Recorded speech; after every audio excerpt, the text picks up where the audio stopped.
നമസ്കാരം.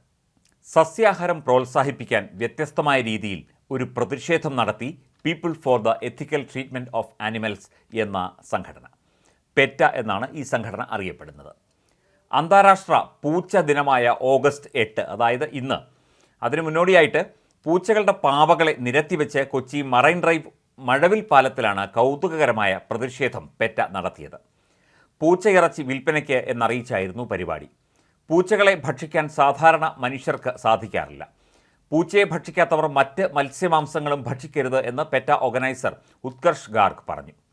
മൃഗങ്ങൾ നമ്മുടേതല്ല എന്നും അവയെ പരീക്ഷണം നടത്തുന്നതോ കഴിക്കുന്നതോ വിനോദത്തിന് ഉപയോഗിക്കുന്നതോ അവയിൽ നിന്നുള്ള ഉൽപ്പന്നങ്ങൾ ധരിക്കുന്നതോ തെറ്റാണ്.